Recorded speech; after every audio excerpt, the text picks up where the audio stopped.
Hi, everybody. Welcome back to Punching Back with George Papadopoulos. We have episode 5 here, Casual Fridays, and I am so happy and honored that my wife, Simona, my beautiful wife, has decided to join me on my podcast to really get to see what I've actually been doing weekly whenever I get up and leave and I come to this amazing setup we have over here in LA. So I'm very happy that Simona's here. Thank you, George. So happy to be with you and to see you on your podcast finally.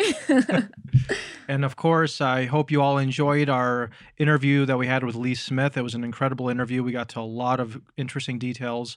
So I was very happy about that. And make sure you stay tuned for part 2 of our exclusive interview with John Solomon that's coming out next week.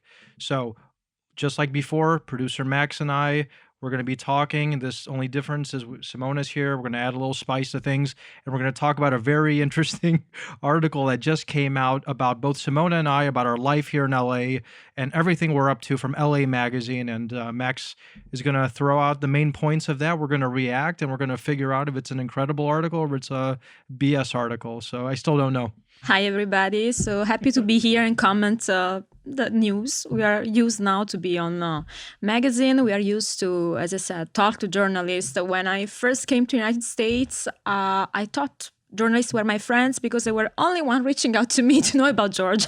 So, it's just like I'm heartbroken to see how they twist sometimes what you say.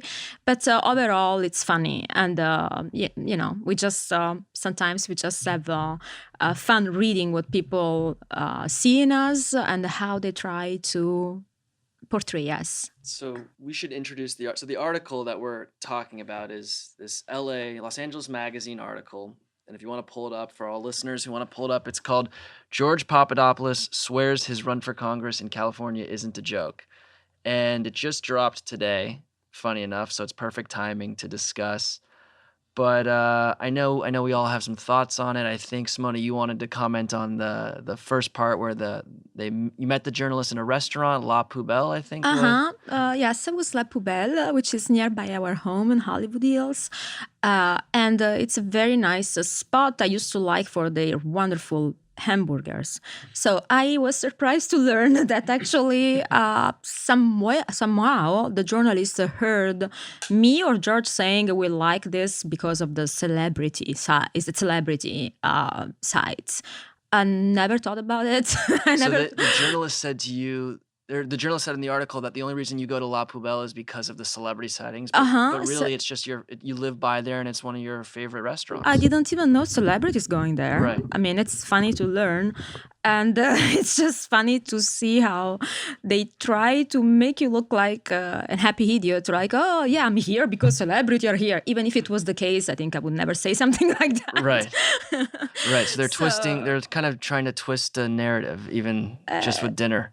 Yeah, Yes, I mean, it's our neighborhood spot. I've actually never seen a so-called celebrity. And first of all, the last type of people that impress me are like celebrities, whatever that even means today. Right. I don't even know what that means. I think, Ricky Gervais did them a great service at the Academy Awards where he basically told them, you guys are imbeciles. Right. Don't talk about politics. Don't talk about anything except acting. Come up, get your award, and basically F off.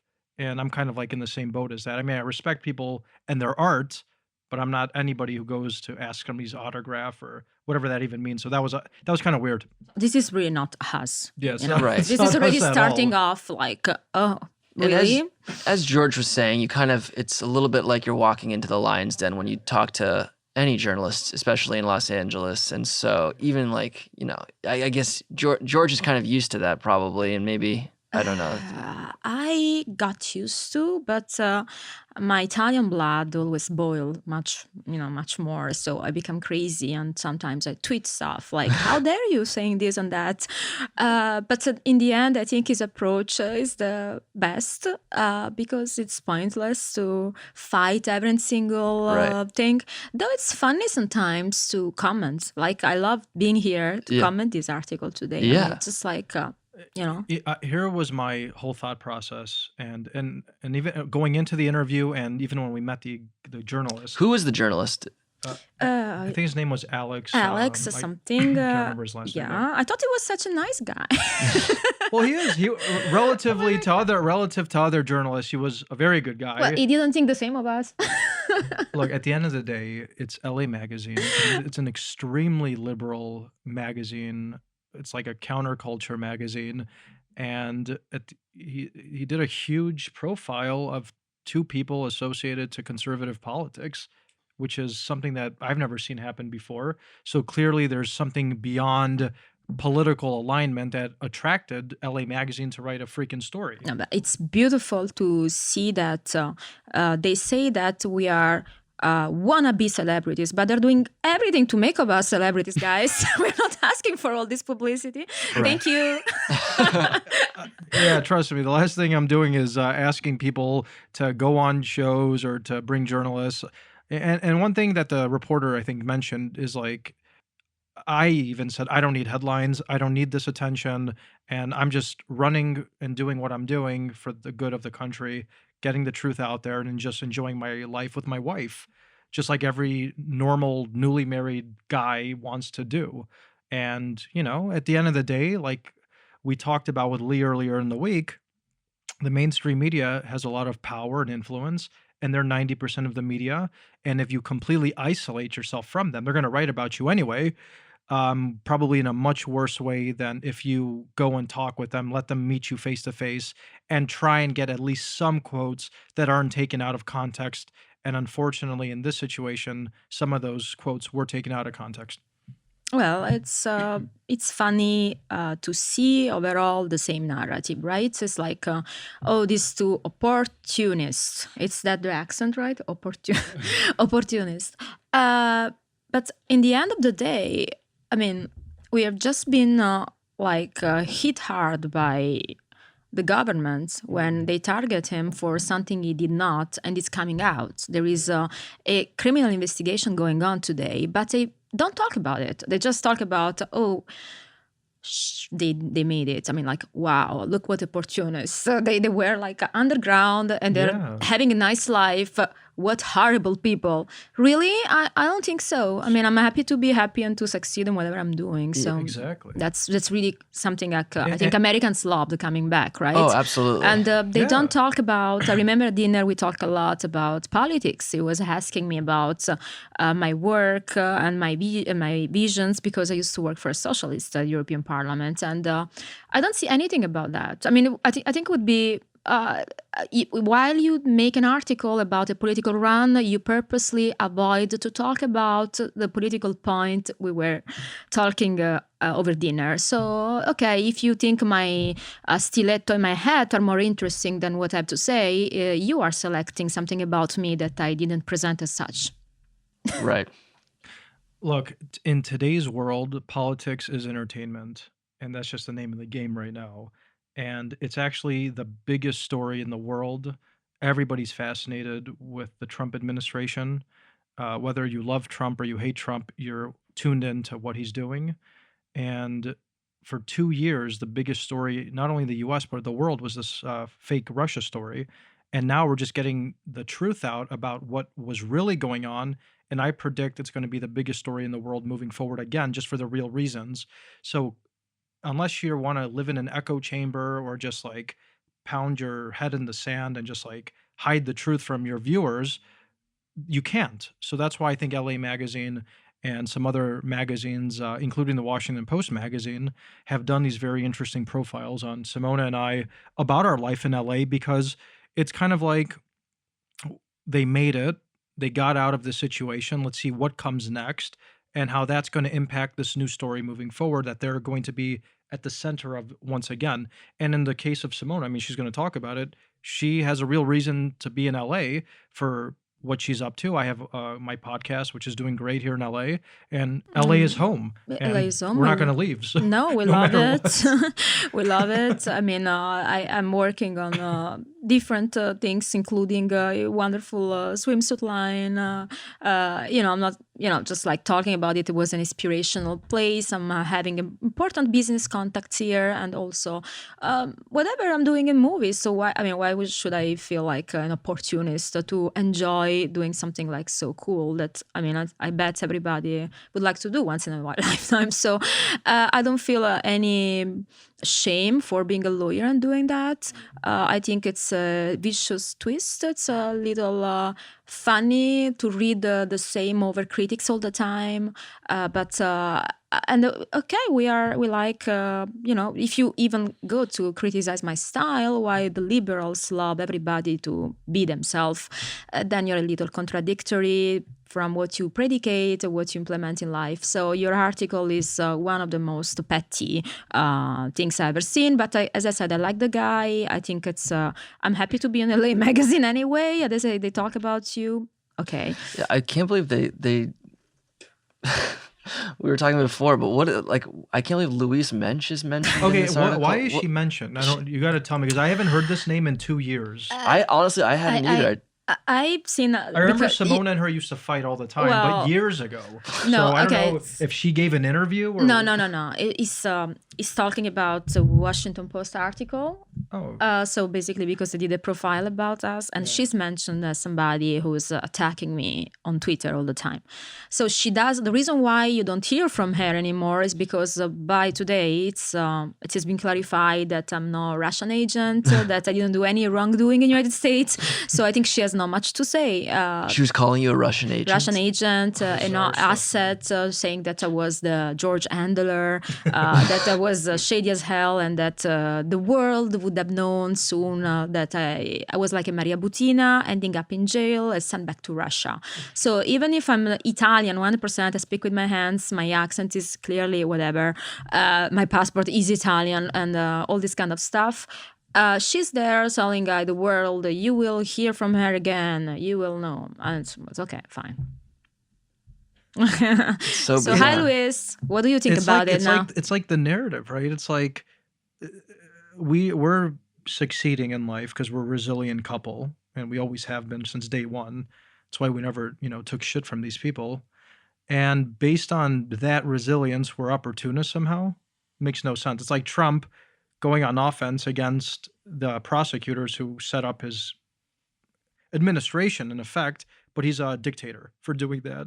It's just like combating the narrative, and that's why you really do have to talk to the media and at least get at least one or two quotes that they're not going to distort out there, because if you don't, they're going to attack you anyway. So they talk about, I'm reading about Tom Arnold is mentioned a lot in this. What Tom say?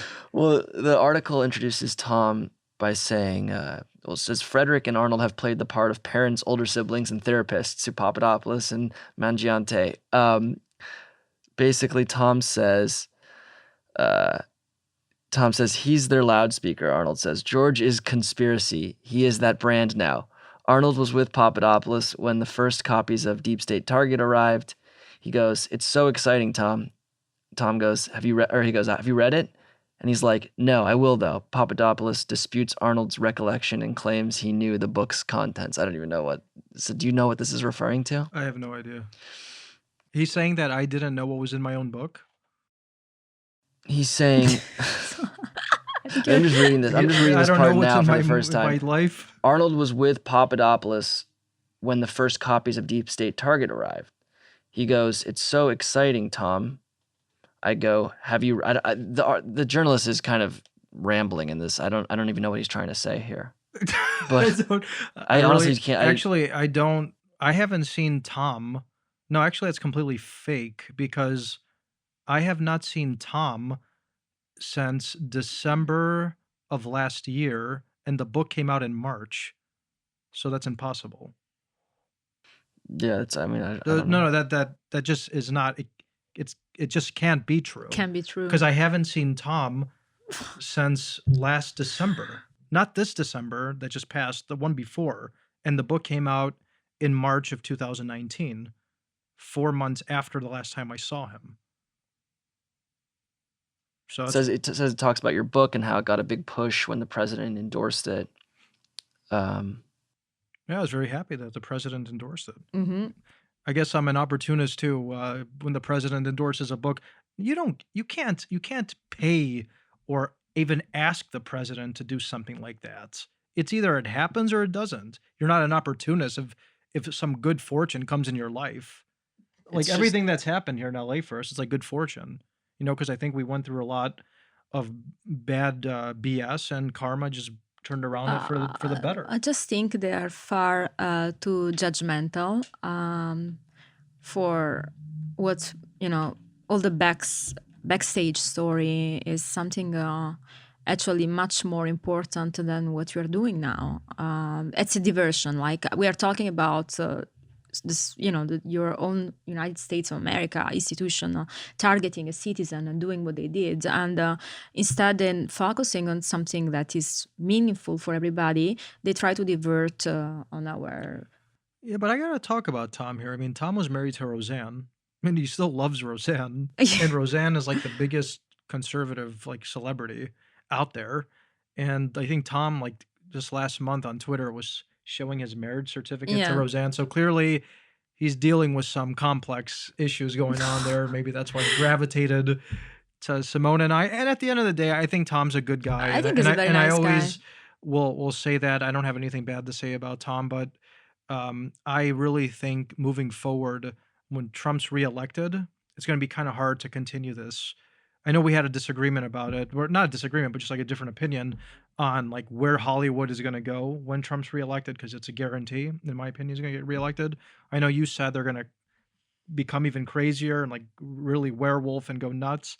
I said, based on the ratings of the recent Grammys and Academy Awards, movie ticket sales going down, and just like the politicization of Hollywood, people are kind of getting fed up and they want something less political. And you're going to be forced to just, not support the president, but just kind of back off. Right. That's what I think. And I think Tom, moving forward, if he wants to stay relevant in whatever he's doing, he has to get out of the P-tape stuff and the conspiracy stuff, because that's the real conspiracy. Right. You know what I mean? That's the other thing. They refer to you multiple times as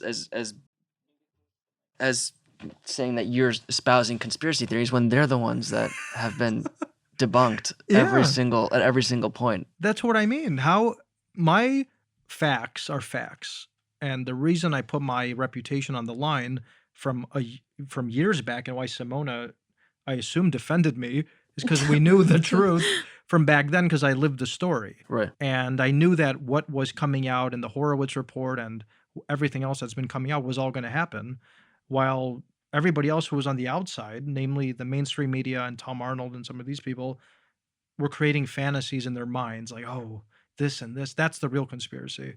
And Yeah. it's just like everybody in the end can believe what they want. I don't see many conservative targeting people like Tom Arnold and making articles or whatever to say how crazy and deluded are his theories. It's like you see a lot of violence in just managing different opinions or political color. It's quite shocking for me from Europe, where politics is a little bit more soft.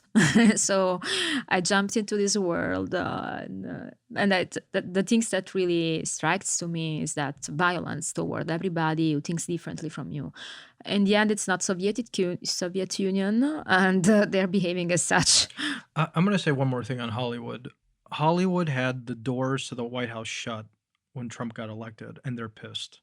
The doors were wide open with Obama. I'm not saying that's good or bad, but Trump is not bringing in people to the White House anymore like Obama was. And we all know that Hollywood has an agenda. I mean, they're actually openly supporting various agendas, whatever they are. You might agree, you might not you might disagree. That's up to the people watching the program, and everybody is entitled to what they think is right or wrong. But when Trump came to office, he's like, nope, I don't want you guys in here anymore, and I'm the power. And it became like a battle at that point about what the new ideology in America is going to be all about, how people are going to think, what social norms are going to be again. And there's this battle going on, and Trump's winning. And that's why they're constantly fighting. And at the end of the day, I think the president is stronger than Hollywood, no matter who that president might be. Yeah. I mean, I think that tends to be true. Is there anything else from the article, Simona, that stood out to you that you want to discuss? Because I just think, I think it was to be expected, as you said. Completely. I'm not shocked. Yeah. And it's almost like, it's almost funny at this point. It's just like, I told him, actually, when we were having dinner, he's like, this, aren't you worried about what I might write or do? I'm like, are you kidding me? I told him, he's like this, don't you have somebody that usually bring for these interviews? I'm like, are you kidding me? The same, it's almost like a reverse psychology. I bet he was sad that you said that to him, that like he wishes he had more power over you. Because no one has power over Right. me. No one does, because I know the facts. I've been proven right over and over, and I'm comfortable in my life with my wife, and I know who we are and what we're all about, and I'm not and one report can't change that. So Right. that's why I just have fun with it. And moving forward, I'm going to do more interviews should they come, and I'm not scared of it. And I'm pretty sure Simona is going to be even more visible than I am in the whole LA media scene moving forward, based on her Well, Hollywood stuff. I just think it's every time is asking either there is a part I would like to quote in which it says Simona and George either they are pushing a advertising agenda, either they are too basic opportunists basically, and this is so narrowing the options about either we are marketing products, either we are opportunists, is so narrow-minded and so limited. And I like journalism even when it's petty, when it's intelligent. And I really love the Washington Post article, and this doesn't necessarily portray us as wonderful people, but was a very intelligent job from Tom Frank, and I really appreciate that. Here I just see a superficial petty thing that won't stick, apart from the nice picture. Thank you. Yeah. The picture was fantastic. The picture is fantastic. Yeah. Apparently, it's in the print edition too, for I guess the Kobe issue that's out. So everybody's gonna read it because So again. I guess he took a lot of interesting photos. So I'm looking forward to some of those. So Yeah. so there's always something good that comes out. Yeah. Absolutely. Well, is there anything else we want to discuss on this Casual Fridays episode? Our dress code coming on the next. We should talk about how to dress for the next interview, to dress to impress the journalist. I've become very laid back in LA. I used to be like very not conservative dressed, but I'd wear like more blazers and stuff like that. Now it's just some Adidas shoes and those little black on black shirt and jeans. That's the style here. It's cool. I think the you dress should code. And you got to dress with the weather. You should wear one of my swimsuit. Papadopoulos modeling for his wife a swimsuit I line. wouldn't want to see that. No, but it's okay. So that at least we deserve it. Like, look what they're doing, how desperate they are. No, and Simone, I mean, talk about what you're doing. You have an incredible new opportunity with your swimsuit designs, and I I met think this incredible fashion Italian designer with. Maybe you can also. I would like to. I started to work with her. She created this eyewear. Her name is. Artistic name is Patti Payette. It's very famous out there, and we're going to create something jointly. And I'm really working on my creative side and business side. So we are hustling to be productive members of society, as people should do. And if it's an opportunist, well, hi, I am. That's great. it's not an opportunist. No, I mean, I'm It's telling just, you, of course not. It's Right. just She just- living your best life, and don't ever let anybody. And working hard think- to do your yeah. things. And I don't understand why somebody. Have you ever read an article about somebody taking part to a reality show, or the Kardashian making their own show and then coming up with a line of lipstick? They're such opportunists, right? Apparently, I think the jump. What makes you visible is irrelevant. I mean, it is relevant, actually. George was part of a political story, and this is, to me, what matters. It's not making a porn movie with me, and then, it's... It's true. When's that coming out? You heard it here first on the Punching Back Show. That's what I say. Like, okay, that's not what the story is coming from. So it's funny to read this article. Like I said, last thing I'll say on this one is entertainment and politics are like this right now. Right. You can't. There's no blur anymore. They're one. So I guess it was only natural that we ended up in LA, and we're enjoying life, and people have treated us amazing here, and it's really home. And when we came here, we were like some sort of immigrants coming with nothing in our pockets, like that. Zero Those anecdotes from like the accounts. immigrants coming from the 1920s with like $5 in their pocket. I was coming from prison with $0 in my pocket. The only thing is that my mother was not even sending prosciutto from Italy. Yeah? She was not even sending a jumbo. I was immigrating from prison with $0 in my pocket, and somehow the land of La La Land made something sprout. So we love it, and the sun, the weather. I mean, there is no better place on earth. I'm sure many people exactly can relate to that.